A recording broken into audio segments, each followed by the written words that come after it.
కంటికి కడుపు ఏడ్చేటువంటి పరిస్థితి ఏర్పడింది రైతులు. దానితో పాటు ఈరోజు నెల్లూరు జిల్లాకు సంబంధించిన ధాన్యం 19,770 రూపాయలు పుట్టికి సంబంధించినటువంటిది అయితే నిన్న వర్షాలు పడితే ఈరోజు రైతులు చెప్పేటువంటి మాట 13,000 రూపాయలు కూడా కొనేటువంటి పరిస్థితి లేదు ఈ జిల్లాలో అని చెప్పి రైతు నిన్నటిదాకా 25,000 రూపాయల లెక్కన నష్టపోతున్నాడంటే ఈరోజు దాదాపుగా ఎకరాకి 30,000 రూపాయలు రైతు నష్టపోయేటువంటి పరిస్థితి ప్రమాదం ఏర్పడింది. దీనికి సంబంధించి ఒక్క ధాన్యం కొనుగోలు కేంద్రం ఈ రోజుకి ప్రారంభించారా? ధాన్యం దిగుబడి ప్రారంభమై 12 రోజులు, దాదాపుగా 2 వారాలు, మరో 2 వారాల్లో నెల్లూరు జిల్లాకు సంబంధించినటువంటి కోతలన్నీ పూర్తయిపోతాయి.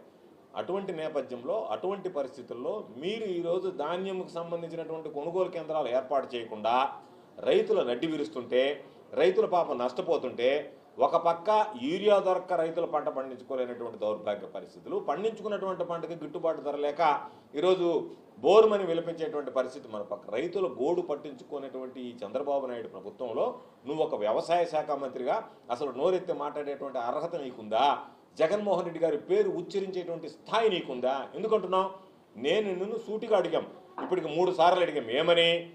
మీ పాలనలో ఒక జనరల్ మేనేజర్గా ఉన్నటువంటి వ్యక్తి ఏపీ ఆగ్రోస్కు సంబంధించి మంత్రి కార్యాలయం నన్ను మధ్యవర్తిగా ఏదైతే ధాన్యానికి యంత్రాలకు సంబంధించినటువంటి సరఫరా చేస్తారో వాళ్ళకి మంత్రికి మధ్య మీడియేషన్ చేయమనింది, మధ్యవర్తిత్వం వహించమనింది. నాసిరకం సామాన్లు తెస్తే వాటిల్ని మంచివని చెప్పి వాళ్ళకి అదనంగా డబ్బులు ఇప్పించి ఆ డబ్బులు రూట్ చేసి మంత్రికి ఆమ్యామ్యాన్ని సమర్పించడానికి నన్ను మధ్యవర్తిగా వాడుకోవడానికి ప్రయత్నం చేస్తే నేను దానిని ఒప్పుకోకపోతే, నా ఆత్మ మనస్సాక్షి అంగీకరించకపోతే నేను వద్దు అని చెప్తే నన్ను మార్చారు అని చెప్పి లేఖ రాశారు. దానికి ఏమి సమాధానం చెప్తావు నువ్వు? ఏమి సమాధానం చెప్పగలవు? కాబట్టి అటువంటి ఒక నీచమైనటువంటి స్థితిలో ప్రభుత్వం నడుపుతున్నటువంటి మీరు ఈరోజు జగన్మోహన్ రెడ్డి గారిని గురించి విమర్శించడం కాదు. మీరు ఒకటే గుర్తుంచుకోండి, జగన్మోహన్ రెడ్డి గారిని మేము విమర్శించడం అంటే ఆకాశం మీద ఉమ్మేస్తే మీ ముఖాన పడుతుంది అనేటువంటి విషయాన్ని గుర్తుంచుకోండి.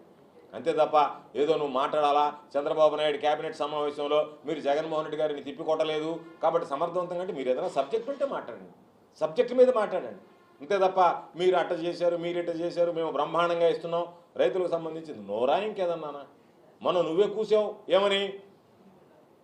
క్యూ లైన్లో బఫే పోతే భోజనం క్యూ లైన్లో తినరా, రైతులు క్యూలో తెచ్చుకుంటే తప్పేందన్న. ఏ రోజైనా మా ప్రభుత్వంలో క్యూలో నిలబడి రైతులు యూరియాకి ఇంత అవస్థలు పడ్డారా? ధాన్యం కొనుగోలు ఈ విధంగా ఇబ్బందులు పడ్డాయా? నెల్లూరు జిల్లాలో ఇదే సీజన్లో 22,000 నుంచి 24,000 రూపాయలు అమ్మే పుట్టు ధాన్యం జగన్మోహన్ రెడ్డి గారు ముఖ్యమంత్రిగా ఉన్నటువంటి సమయంలో తమర ప్రభుత్వం తమ హయాంలో వచ్చేటప్పటికి రైతులకు వస్తే ఏముంది, నాకేదన్నా ఇవ్వండి 10 రూపాయలు, రైతులకు 100 రూపాయలు నష్టపోయిన పర్వాలేదు అన్నట్టుగా మీరు తీసుకుంటున్నటువంటి నిర్ణయాలు, మీ ఆలోచన విధానాలు ఈరోజు రైతులకు సంబంధించి నడ్డి విరిచేటువంటి ప్రయత్నం జరుగుతుంటే, రైతుల పాపం పొలం అని చెప్పి అల్లాడుతుంటే, రైతుల సమస్యల గురించి పట్టించుకోకుండా గాయం మీద కారం పూసినట్టుగా ఈరోజు వాళ్ళని మరింతగా అవమానపరిచేటువంటి విధంగా మీరు మాట్లాడడం సరికాదు. ఖచ్చితంగా మా నాయకుడు జగన్మోహన్ రెడ్డి గారి నాయకత్వంలో వైఎస్ఆర్ కాంగ్రెస్ పార్టీ పక్షాన మేము అలుపెరగనటువంటి పోరాటం చేస్తాం, రైతుల పక్షాన నిలబెడతాం. మీరు పోలీసులను పెట్టో మరొకరిని పెట్టో అణిచివేయాలనేటువంటి ఆలోచన చేసినా కూడా మేము ఎక్కడ ఉండదు. నేను ఎవరో ఒక ప్రబుద్ధుడు మాట్లాడాడు, నెల్లూరుకు సంబంధించినటువంటి సోమిరెడ్డి ఏమన్నాడు, మాకు కడుపు మండి ఆ ప్రోగ్రాం చూసి తట్టుకోలేక మేము విమర్శలు చేసామని చెప్పి. నేను చెప్తున్నా, మాకేం కడుపు మండాల్సినటువంటి అవసరం లే. మీరు ప్రభుత్వంలో ఉండేటువంటి పరిపాలన మీ చేతిలో ఉంది కాబట్టి బస్సులన్నీ డైవర్ట్ చేసి తీసుకెళ్లారు, పోలీసులందరినీ అక్కడ పెట్టుకున్నారు, జనం రాకపోతే ఫైన్లు వేశారు. మా ప్రోగ్రాంలు మాత్రం జనం వస్తే మీ మీద కేసులు బనాయిస్తామని చెప్పి అడ్డుకున్నారు. అయినా ఈ రాష్ట్రంలో జరిగినటువంటి ఆ కార్యక్రమానికి ఎంతమంది జనం హాజరయ్యారు? ప్రభుత్వంలో ఉండేటువంటి అన్నిటిని దుర్వినియోగం చేసి మీరు రకంగా ఏకపక్షంగా వ్యవహరించి జనాన్ని తరలించడానికి ప్రయత్నం చేసినా ఆ సభకి ఏ విధంగా స్పందన వచ్చిందనేటువంటిది ఈరోజు నేను నువ్వు మాట్లాడుకోను కదా, రైతులు ప్రజలు మాట్లాడుకునేటువంటి పరిస్థితి ఏర్పడింది. కాబట్టి దాని గురించి మాట్లాడాల్సినటువంటి అవసరం లేదు. నేను మొన్న ఒక విషయం చెప్పాను. ఏమని చెప్పాను? అయ్యా, గ్రావెల్ అనేటువంటిది విచ్చలవిడిగా దోపిడీ గురవుతుంది అని అన్నాను. సోమిరెడ్డి నిన్న ఏమన్నాడంటే ఒక మాట చెప్పాడు. ఏమని? గ్రావెల్కి సంబంధించి వాళ్ళు అన్ని అనుమతులు తీసుకున్నారని. నేను ఛాలెంజ్ విసురుతున్నా, రేపటి నుంచి ఇంక నేను మాట్లాడను, నేను ఛాలెంజ్ విసురుతున్నా. దానికి సంబంధించి ఈరోజు నాగంబొట్ల వారి కంటిలో కానీ లేదా సర్వేపల్లిలో కానీ మీరు సర్వేపల్లి నియోజకవర్గంలో కానీ ఎత్తినటువంటి గ్రావెల్కి సంబంధించి అనుమతులు ఒక్కసారి చూపించండి. మీరు ఎంత అనుమతులు ఉన్నాయి, మీ దగ్గర ఉండేటువంటి అనుమతులు ఏంది, అసలు అనుమతులు ఉన్నాయా, అనుమతులు ఉంటే ఎంతకు ఉన్నాయి, మీరు ఎంతకు తీశారు, దాని మీద మీరు సమాధానం చెప్తే నేను నీకు ఛాలెంజ్ విసురుతున్నా. ఏదో మాట్లాడడం, ఏదో అది ఇది విమర్శించిపోవడం కాదు. బట్ నేను లావే, ఎందుకంటే నాకు తిన్నట్టుగా ఒంటికి పడుతుంది కాబట్టి నేను లావుగా ఉంటాను. నీకు తినింది ఒంటికి పట్టడం లేదు కదా, అందుకే కదా నువ్వు బక్కగా ఉండవు.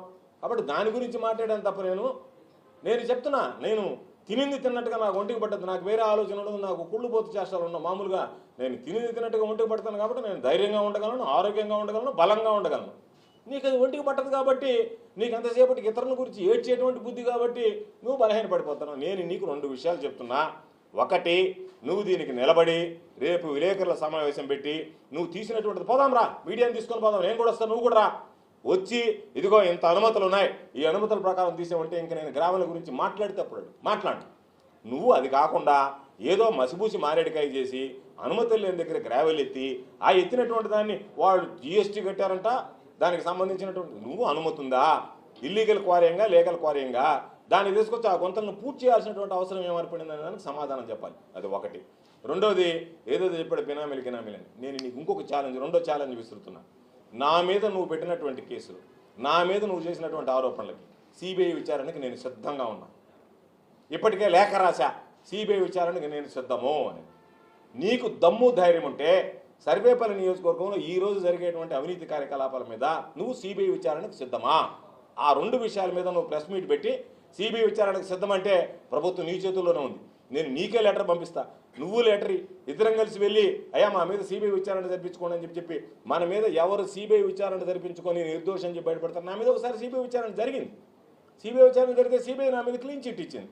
కాబట్టి మరలా కూడా నేను విచారణకు సిద్ధంగా ఉన్నానని చెప్పి నీకు ఛాలెంజ్ విస్తున్నా. ఇద్దరిలో ఎవరు సిబిఐ విచారణలు క్లీన్ చిట్ తెచ్చుకుంటే వాడే పోటీ చేద్దాం, రెండో వాళ్ళం ఆగిపోదాం, ఇబ్బంది లేదు.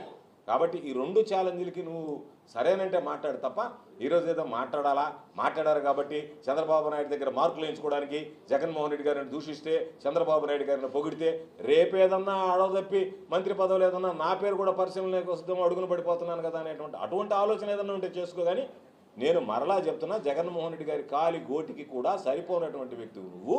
జగన్మోహన్ రెడ్డి గారిని విమర్శించేటువంటి స్థాయి నీకు లేదు అని ఈ సందర్భంగా తెలియజేస్తాను. నెక్స్ట్